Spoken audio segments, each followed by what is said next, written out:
नागपूरच्या नंदनवन परिसरातील झोपडपट्टी परिसरातील सखल भागामध्ये रात्रीच्या पावसामुळे मोठ्या प्रमाणात पाणी साचलं आणि या साचलेल्या पाण्यामुळे नागरिकांच्या घराबाहेर उभे असलेल्या दुचाकी, घरातील काही साहित्य भिजून गेलंय।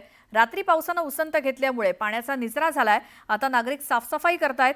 या निमित्ताने नागपूर महानगरपालिकेच्या नदी नाले स्वच्छता मोहिमेचं पितळ उघडं पडलंय। नागपूरच्या नंदनवन भागामध्ये लोकांच्या घरात पाणी शिरलं होतं। त्यानंतर उद्भवलेली ही परिस्थिती, सकाळपर्यंत पाण्याचा निचरा झालाय। आता लोक साफसफाई करतायत। काल अनेक दिवसानंतर बहुप्रतीक्षित पावसाने नागपूर शहरात हजेरी लावली। मात्र ही हजेरी लावल्यानंतर एका बाजूला उकाड्यापासून त्रस्त नागरिकांना दिलासा मिळाला, शेतकऱ्यांना दिलासा मिळाला।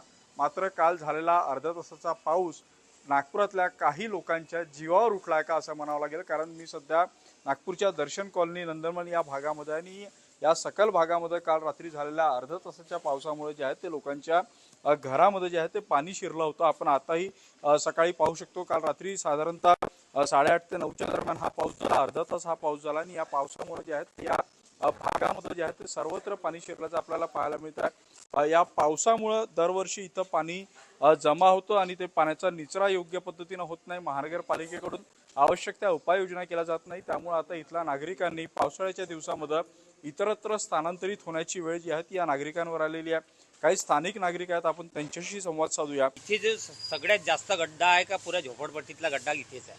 तर आम्हाला काय आहे, एक स्लॅब टाकून नदीला मिळून देणे म्हणजे आमची समस्या हलवीन, एक बीजातून गडर लाईन ही समस्या जर आमची हल करून देईल तर खूपच धन्यवाद। तुम्हाला अडचणींचा सामना करावा लागला? कसं आहे, हायवेमध्ये पाणी जास्त आणि डाऊन असल्यामुळे गल्ली याच्यामुळे पाणी जास्त साचते येते आणि इथले जे आहे पासिंगची सुविधा लवकरात लवकर होत नाही पाणी आणि त्याच्यामुळे पाण्याची लेवल वाढल्यामुळे घरामध्ये पाणी जास्तीत जास्त घुसतं। मला सांगा, आता कालचा हा अर्धा तासाचा पाऊस होता, इथून पुढे जर अतिवृष्टी झाली किंवा चांगला पाऊस झाला तर मग या समस्येला तुम्हाला होणार आहे, यामध्ये लोकांचे नुकसान होणार आहे।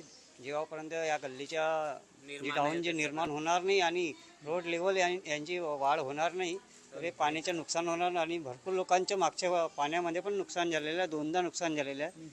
आणि मला सांगा, या सगळ्या बाबतीतली तक्रार तुम्ही महानगरपालिकेकडे केली होती का? काय प्रतिसाद तुम्हाला मिळतो? भरपूर केली होती महानगरपालिकेने। नागपूर महानगरपालिका दरवर्षी नाले सफाईसाठी, नागनदी सफाईसाठी कोट्यावधी रुपये खर्च करते। मात्र कालच्या या अर्ध्या तासाच्या पावसामुळे जे आहे ते नागपूर महानगरपालिकेचं साफसफाईचं पितळ जे आहे ते या निमित्तानं उघडं पडलेलं आहे। हा सुरुवातीचा पाऊस होता, इथून अख्खा पावसाळा बाकी आहे। त्यामुळे जर नागरिकांना या सगळ्या गोष्टींपासून वाचवायचं असेल तर वेळ असतानाच नागपूर महानगरपालिकेनं कालच्या या घटनेपासून धडा घेत जे आहे ते नाले नदी सफाईचं अभियान जोरात राबवत ज्या भागातून पाण्याचा निचरा होत नाही तिथला पाईपलाईन दुरुस्त करणं अत्यंत गरजेचं आहे। नाहीतर या नागरिकांना पुन्हा एकदा हा पावसाळा डोकंदुखी करण्याची शक्यता नाकारता येणार नाही। उदय तिमांडे, न्यूज 18 लोकमत, नागपूर। तर सोलापूरच्या उजनी धरणातून भीमा नदीत पाणी सोडल्यामुळे अक्कलकोट तालुक्यातील अनेक बंधारे पाण्याखाली गेलेत। उजनी धरणातून भीमा नदीमध्ये 40,000 क्युसेकपेक्षा जास्त वेगाने विसर्ग करण्यात येतोय। त्यामुळे अक्कलकोटमधील नदी नाल्यांना पूर आलाय। पुरामुळे आळगे ते हिंगणी बंदर पाण्याखाली गेलाय। अक्कलकोट तालुक्यातील भीमा नदीजवळील गावांना सतर्कतेचा इशारा देण्यात आलाय।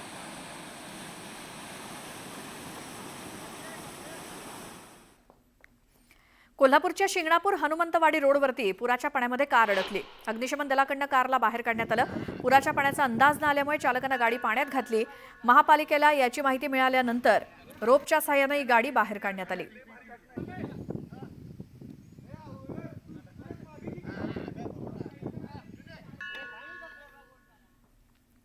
तिकडे कोल्हापूरच्या पंचगंगा नदीची पाणी पातळी गेल्या 6 तासांपासून स्थिर आहे। त्यामुळे नागरिकांना काहीसा दिलासा मिळालाय। मात्र अद्यापही 60 बंधारे पाण्याखाली गेले असून वाहतूक विस्कळीत आहे। याचा आढावा घेतलाय आमचे प्रतिनिधी ज्ञानेश्वर साळोखे यांनी।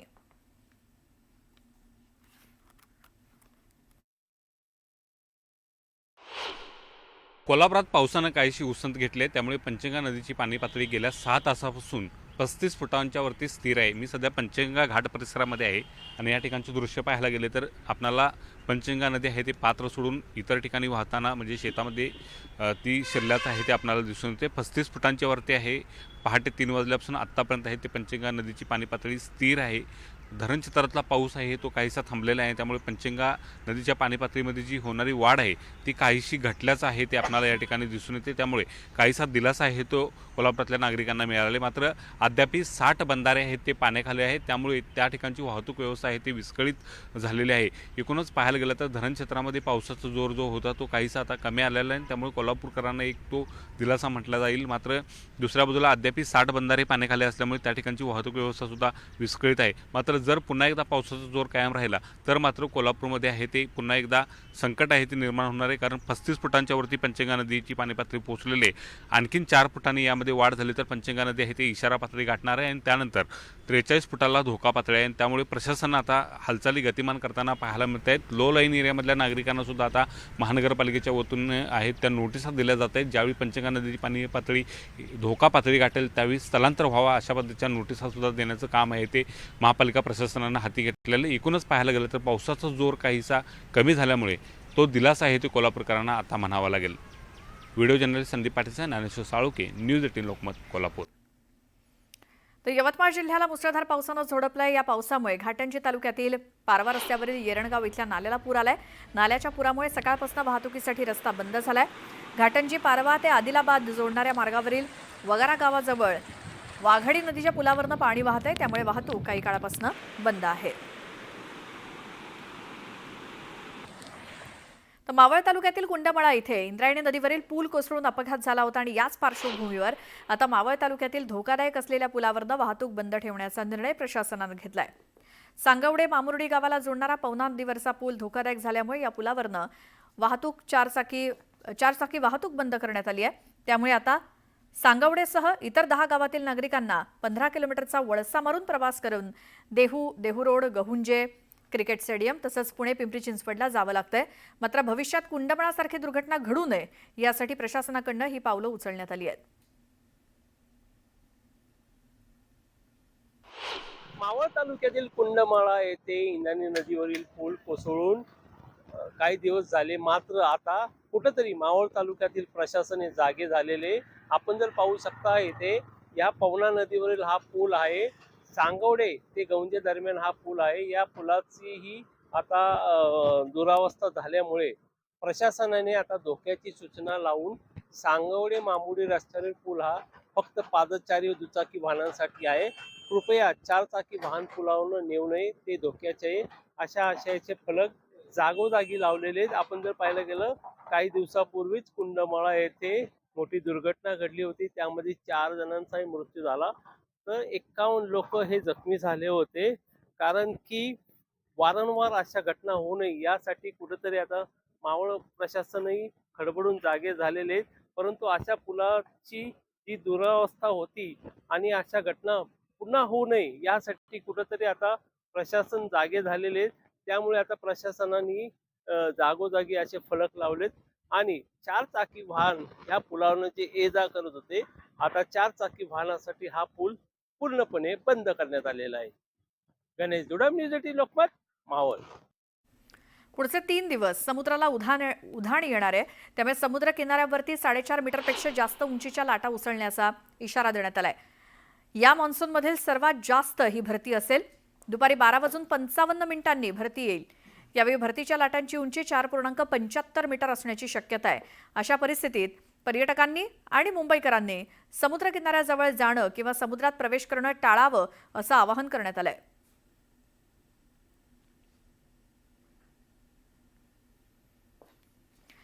सांगलीच्या शिराळा तालुक्याच्या पश्चिम भागात देखील मान्सूनच्या 1 महिना आधीच भरपूर पाऊस झाला, त्यामुळे दुथडी भरून वाहणारी नदी, चांदोली धरण, मोठमोठे डोंगर, दऱ्याखोरे, यातून खळाळणारं पाणी, छोटे मोठे धबधबे, पठारावरती जाणारे नागमोडी रस्ते, हिरवे डोंगर, मोठ्या प्रमाणात असणारी झाडं झुडपं आणि पर्वतरांगा असं मनमोहक चित्र सध्या दिसतंय। त्यामुळे गुढे, पाचगणी, मानेवाडी, शिरसटवाडी, सावंतवाडी, धनगरवाडा म्हणजेच मंडूर, निनाई पठार, आसुबाई पठार, शेवताई पठार आणि इत्यादी सगळ्या ठिकाणी निर्माण झालंय हे सगळं वातावरण, परिसर पर्यटकांच्या गर्दीनं फुलून गेलाय।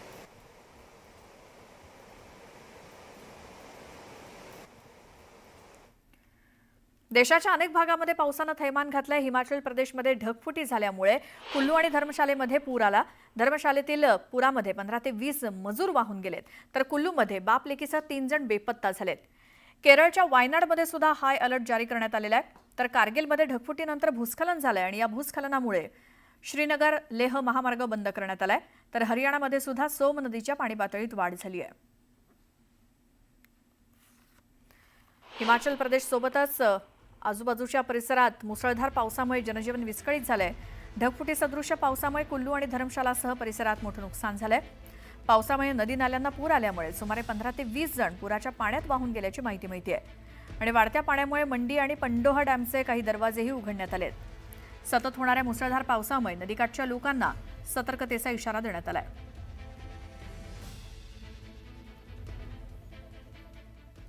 हिमाचल प्रदेशमध्ये झालेल्या ढगफुटीमुळे हाहाकार माजलाय. कुल्लू जिल्ह्यामध्ये 3 ठिकाणी ढगफुटीच्या घटना घडल्या आहेत. सेन्स घाटी परिसरातील जीवानाला, गडसा घाटी इथला शिलागड आणि बंजारमधील होरनगडमध्ये ढगफुटी झाली आहे. जीवानाला इथे झालेल्या ढगफुटीमुळे 3 जण वाहून गेले, तर अनेक गाड्या पाण्याच्या प्रवाहात वाहून गेल्या आहेत.